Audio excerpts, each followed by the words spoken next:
Setelah usainya, para paslon mengikuti rapat pleno terbuka serta pengambilan undian nomor urut calon bupati dan wakil bupati Lebong. Berdasarkan hasil pengundian tersebut, diketahui pasangan calon Kopli Ansori dan Fahrul Rozi meraih nomor urut 3. Setelah itu, pasangan calon pun langsung kembali menuju ke posko pemenangan di Pasar Terminal Dusun Muara Aman. Di lokasi posko terlihat antusias para pendukung serta tim kedua calon memadati posko pemenangan tersebut.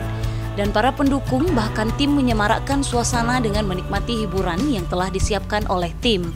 Alhamdulillah, melihat antusias masyarakat, kami tim Bahagia Sejahtera, keluarga besar Bahagia Sejahtera akan siap untuk berjuang memenangkan pilkada 2020 ini dengan nomor urut 3.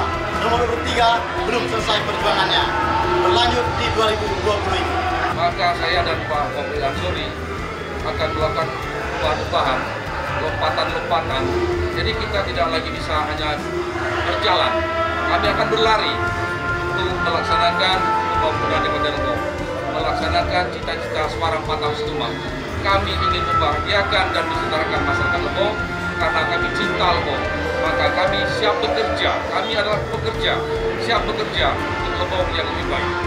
Strategi unggulan kita adalah kita menyampaikan program-program unggulan. Yang program unggulan kita kepada masyarakat yaitu pertama tentang perekonomian, kemudian pertanian, kesehatan, dan harapan masyarakat bahwa Lebong ini mengalami perbaikan peningkatan bisa adanya terpilih dari bupati periode 2021.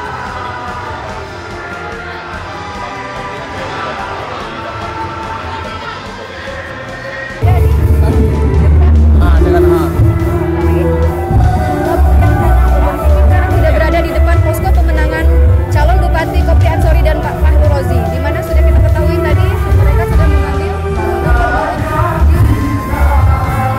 gedung KPUD mereka mendapatkan nomor urut 3. Di sini bisa kita lihat sendiri antusiasme pendukungnya sangat ramai dan luar biasa. Dari posko pemenangan Kopli, Lebong TV melaporkan.